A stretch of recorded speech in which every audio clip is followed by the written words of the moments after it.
shocking the world. An American doctor stranded in a daughter country, forced to become a fertility machine. A storm, an encounter, a forbidden love. Subscribe to our channel to uncover this mind-bending story. Dr. Alice Dister Reed, a 57-year-old plastic surgeon with a respected private practice on New York City's Upper East Side, saw his world turned upside down after a maritime accident near Coron Island in the Philippines left him washed ashore on a hidden, mysterious island. There, he discovered a tribe made up entirely of women who had rejected all males. Thrust into a tale of impossible love and the forging of an unconventional family in these uncharted waters, Alice Dister Reed faced a future no one could have predicted. How will this astonishing story unfold? Please subscribe to our channel to follow this unbelievable journey. Your support truly means everything to us. In October 2023, in the ever-busy heart of New York City, 57-year-old Alice Dister Reed maintained a steady, rewarding career at a mid-sized plastic surgery clinic. Having graduated from Columbia University Medical School, he was widely recognized for his expertise, handling everything from fracture care to arthritis surgery and rehabilitation, all while maintaining a calm, dependable practice on the Upper East Side. Yet to relieve the heavy pressures of the New York grind, Alice Dister escaped whenever he could into water sports like snorkeling and diving. The sea gave him a taste of absolute freedom, something he had craved since childhood.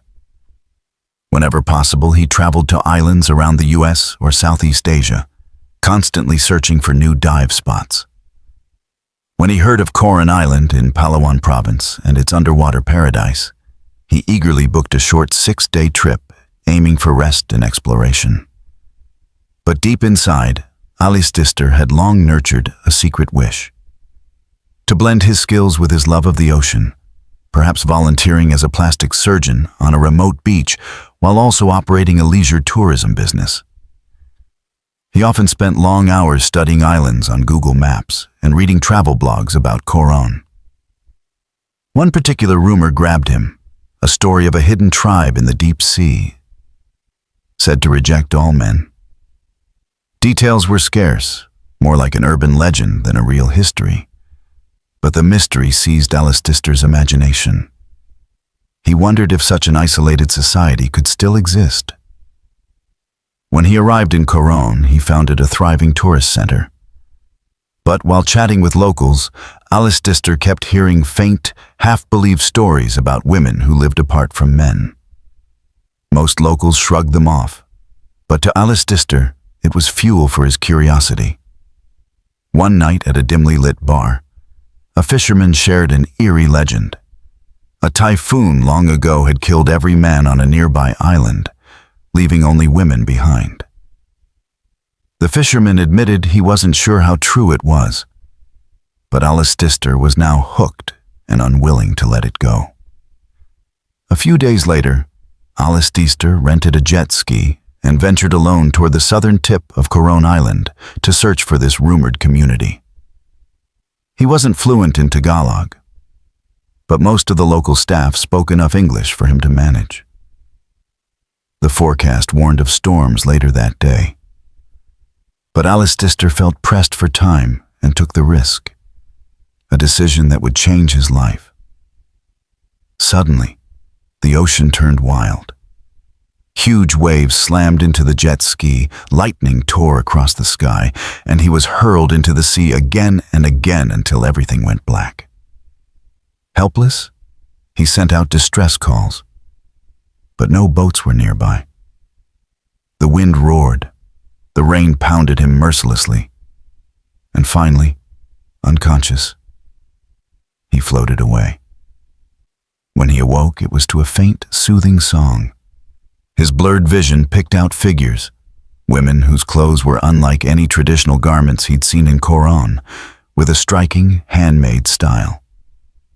After the rain cleared, Alice Dister burned with a fever and drifted in and out of delirium, only dimly aware that a group of women had dragged him aboard a small canoe. He awoke again inside a rough wooden hut, unfamiliar and rustic.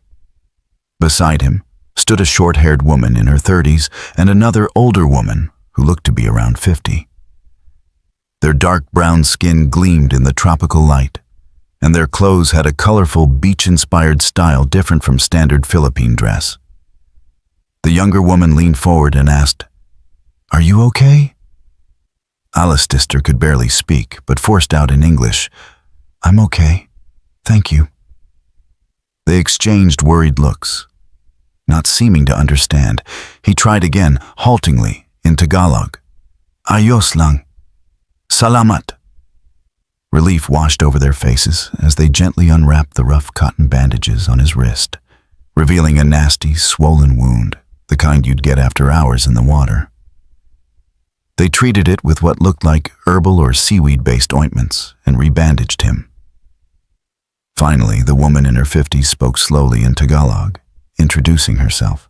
"I am Maria. This is the only village of our tribe." It was then that Alistair Reed realized this might be the all-female tribe he had heard about. Maria continued, "We hate men." Hearing this, Alistair Reed's heart immediately sank. Days passed, and Alistair Reed gradually regained his strength.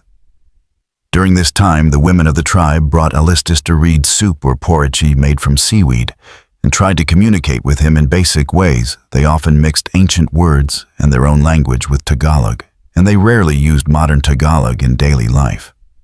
However, the women who went to the Quran market to sell pearls spoke some modern Tagalog. Gradually, Alistair Reed felt their hatred for men was very strong. Some women looked at him with unconcealed hostility. When Alistair Reed passed by, all the women, from young girls to young women, scattered and avoided him. It was hard to say that the entire village welcomed him.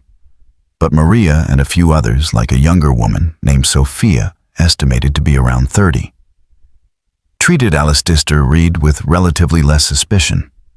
Sophia in particular looked at Alistair Reed with curious eyes.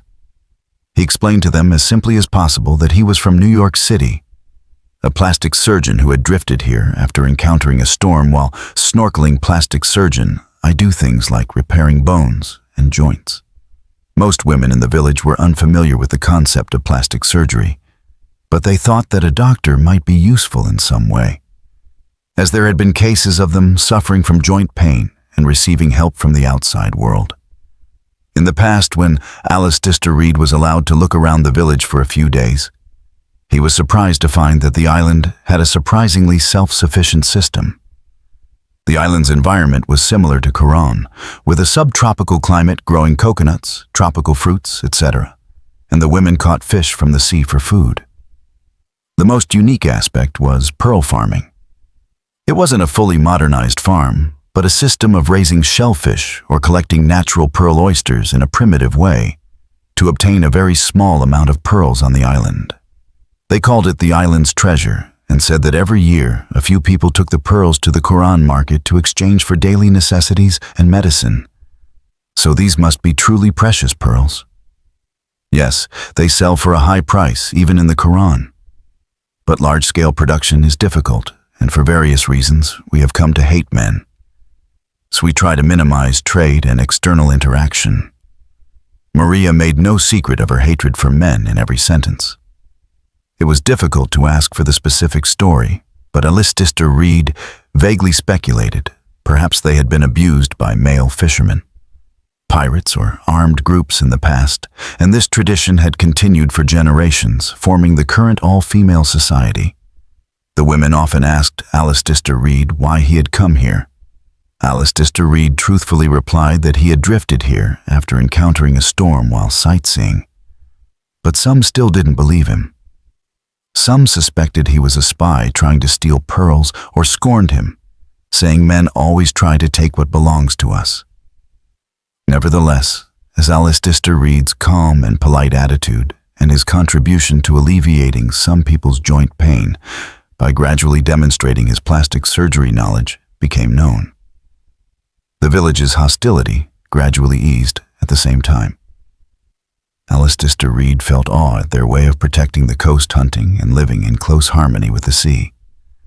This tribe was indeed a community with almost no adult males. The only visible males were a few young boys, however. He heard that even these boys had a custom of being sent to the main island or exiled before they reached puberty. Why do they do that? When he asked Maria again, she paused and said with difficulty, "If a man gains power on the island, war will surely break out. We were victims in the past. It is our island's tradition that peace only comes when the women are united." However, after Alistair Reed observed for a few more days, even though there were a considerable number of women who could bear children, the birth rate was extremely low because there were no men. Pregnancy was impossible. Some women had childbearing experience, but most had only 1 or 2 children, and if those children were boys, they no longer stayed on the island after a certain age. So if things continue like this, the island's population will decrease in the future. Maria nodded indeed. "We have many concerns about this. The island is aging, but I don't want to mingle with men." The trauma contained within these words was clearly deep. Alistair Reed wanted to ask them what they planned to do, but they seemed to have no willingness to find a solution themselves. Perhaps they thought the island's natural disappearance was acceptable. About a month after Alistair Reed had been living on the island, he was still seen as a stranger.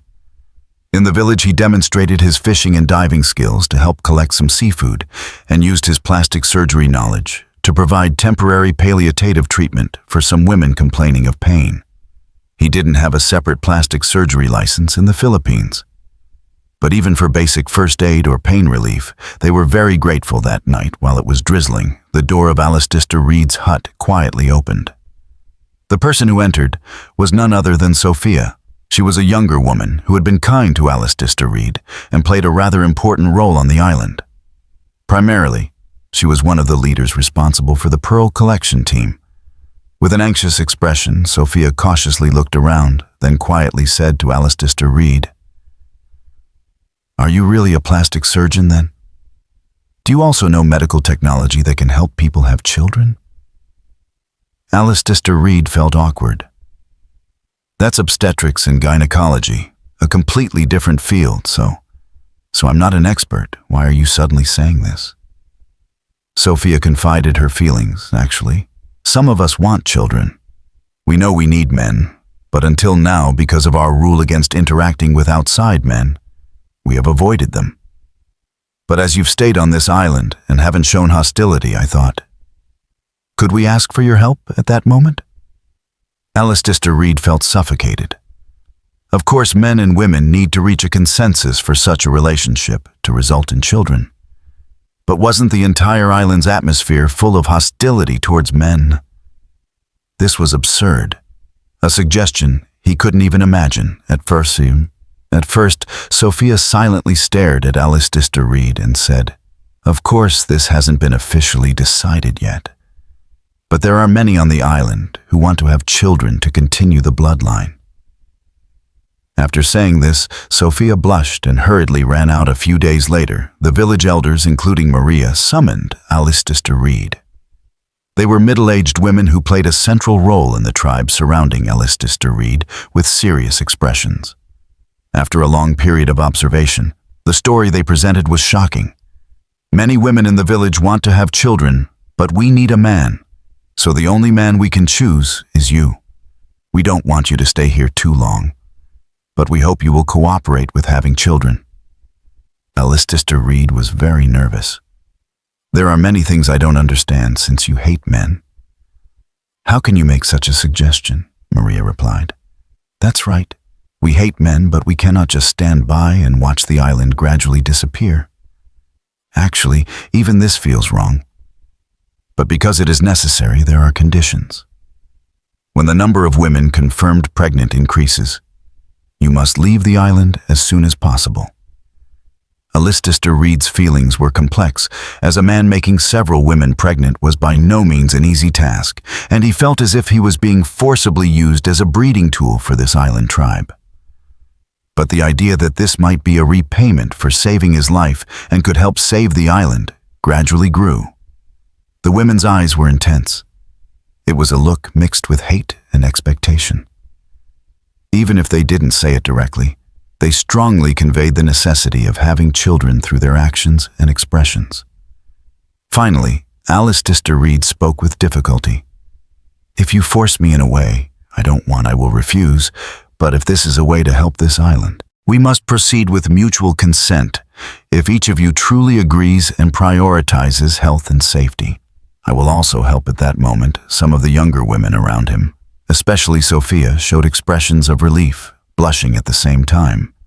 In this way, a non-traditional project began in which one man would impregnate several women. With this decision, new rules were established within the tribe. One of the most important rules was that this relationship was solely for the sake of children. However, if a woman wished, she would respect this man and treat him according to the island's traditional etiquette. Interestingly, besides the tribe, women's feeling of hating men, there was also an ancient tradition that once they had sexual relations, they would treat their partner very well. Like performing a ritual in the past, when a few men still remained on the island, a ceremony. Like a ritual was held to serve the men in order to continue the family line. That bloodline was preserved, and a unique ritual was passed down, which was that when having sexual relations for the purpose of conception, the man must be treated like an emperor. The problem was that this ritual was abused by men at the time, leading to violence, after which the hatred for men intensified. But this time, some felt that Alice Dister Reed was a presence who did not oppress or inflict violence on the islanders, so they decided to actively restore the meaning of the ritual, ultimately due to the women's initial hostility. It was unclear how the sexual acts would be performed, and it was very awkward. But once it began, it was surprisingly solemn. At the same time, the women followed the island's rituals and took care of Alice Dister Reed. Alice Dister Reed, it was a confusing and unprecedented experience. There were over 10 fertile women in the tribe. They took turns meeting Alice Dister Reed weekly, 3 people at a time. They set a principle that women who didn't want to participate didn't have to. However, surprisingly, for the island's benefit and their desire to have their own children, many wanted to participate before sexual activity. Each woman carefully performed rituals, purified their bodies, and suggested Alice Dister Reed take a light bath in the seawater during intercourse. They would peel off the outer layers of their traditional island clothing, one by one, expressing the highest respect to Alice Dister Reed. Some entered the bedroom with solemn postures, as if traditional warriors raising their swords, while others quietly lowered their heads, treating Alice Dister Reed like serving an emperor. But most important were the physical and mental well-being and mutual respect of both sides. Alice Dister Reed always first confirmed the woman's willingness, and the women regarded this as a sacred ritual. From the beginning, the atmosphere was more about conceiving life through ritual than a passionate romance. In this process, the women surprisingly submissively welcomed Alice Dister Reed. But this was solely out of a positive mindset of sacrificing for the island, which was part of the traditional ritual. Dealing with 3 or 4 people at once is easier said than done. Alice Dister Reed was also busy when he was a plastic surgeon. But this physical and mental burden was beyond imagination. Fortunately, the women provided Alice Dister Reed with healthy food from marine life, such as abalone seaweed and fresh fruits, and allowed him to consume tea made from traditional herbs and receive massages along with plenty of protein. Furthermore, the women thoroughly coordinated the order among themselves. They avoided forcing everyone to seek Alice Dister Reed at the same time, instead scheduling weekly turns for 3 or 4 people. Thus, a timetable emerged in the village. Alice Dister Reed felt confused. But if he followed this schedule, things proceeded surprisingly smoothly. There are really many people who want children. This is quite burdensome, but I'll do my best. The women bowed their heads to show gratitude. About a month later, some women showed symptoms of irregular menstruation or morning sickness. At first, he was worried his physical strength might be exhausted. But through simple test kits and their physical condition, it was clear they were pregnant when the news came, the entire island started to stir. There should have been an atmosphere of celebrating pregnancy. But due to the deeply rooted tradition of hating men, there were also confused reactions. However, the idea that the island needed new life to survive gradually spread as the news of pregnancies increased. Women with similar symptoms appeared one after another, and soon about 20 women were diagnosed as pregnant. On the other hand, when Alistair Reed realized he might actually become the father of so many children, he felt confused. Responsibility, fear, and a strange sense of accomplishment mixed together. He got closer to some women, chatted with them, and asked how they would raise the children after childbirth among them. Sophia answered with a smile, "The entire island will raise these children. We won't hide the fact that you are their father. But we also won't specifically treat you like the king of the island. What's important to us is the cycle of life." Hearing this, Alistair Reed felt relieved. He didn't want to be an absolute ruler. He simply thought it would be great if he could help. This island time passed, and about 8 or 9 months after the first pregnancy was confirmed, the fastest women to get pregnant started to give birth. Since there was no resident doctor or midwife on the island, all he had was Alistair Reed's basic knowledge, some women's experience, and a few medical tools brought from Corin Island. Fortunately, the childbirth process was smooth. It was impossible for Alistair Reed to solve problems solely with plastic surgery knowledge. But he still assisted as a midwife, managing hygiene and providing basic first aid. Within a few days or a day, other pregnant women also complained of labor and gave birth one after another. At one point, 2 people gave birth simultaneously in one day, and the village became chaotic every time a child was born. All the women would hold a celebration ritual together, as if offering a sacrifice to the sea. They raised conch shells by the sea at dawn, sang and prayed for the birth of new life. When a newborn baby cried, the entire village cheered excitedly. About 20 babies were born. In a month, they didn't do genetic testing to confirm if these children were all Alistair Reed's, but everyone who understood the island's situation believed they were indeed all his offspring. The Usila tribe, a tribe that hated men now, suddenly had over 20 more children. Thanks to Alistair Reed, this in itself was a historic event. I never thought in this life that so many children would cry, laugh, and grow up together. Soon his expression was filled with pride and responsibility. Initially, there was a condition that Alistair Reed had to leave the island after pregnancies were confirmed. However, after the large-scale births ended, the island leaders, including Maria, were once again in a dilemma. If Alistair Reed disappeared from the island, there would be no one to provide medical and technical help for childcare after childbirth.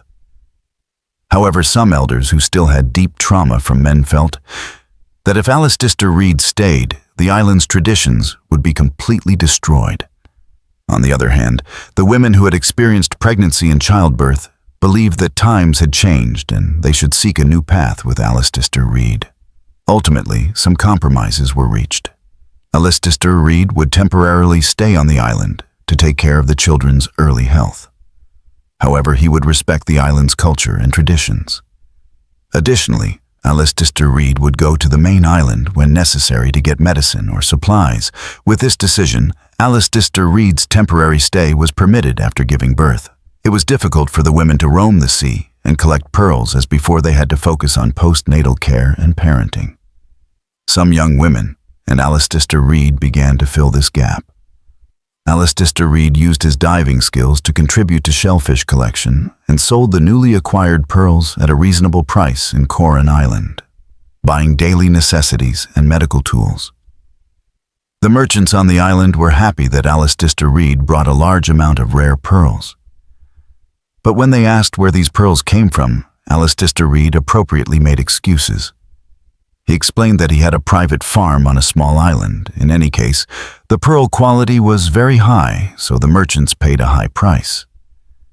Thus, the tribe's finances gradually became abundant, which was an opportunity to gradually ease hostility towards men. Furthermore, Alistair Reed began considering methods to install simple solar power facilities or improve water supply facilities on the island after the children were born. A large-scale communal child care system was formed on the island. Regardless of whose child it was, all the women would care for them. And Alice Dister Reed also often held babies and cared for them as much as possible. The island residents were still unfamiliar with the role of a man, but they gradually opened their hearts to the sight of Alice Dister Reed sincerely treating the children, especially for the women who had temporarily had sexual relations through the ritual.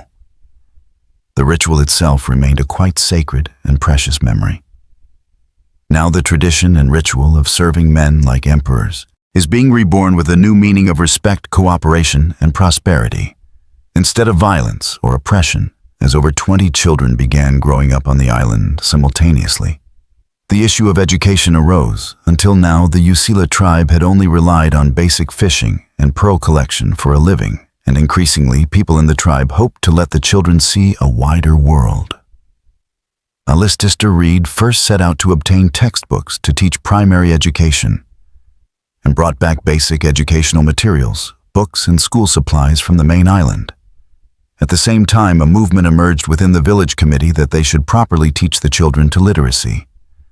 Until now, the island's women only used their own language and limited Tagalog, so it seemed necessary to make new attempts. Some women also expressed hope to go to the main island for formal education. However, concerns about possible increased contact with men still existed in this choice. Even within the island, opinions were divided.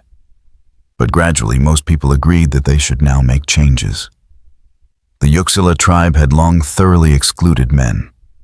But due to this incident, they are likely to gradually relax this policy.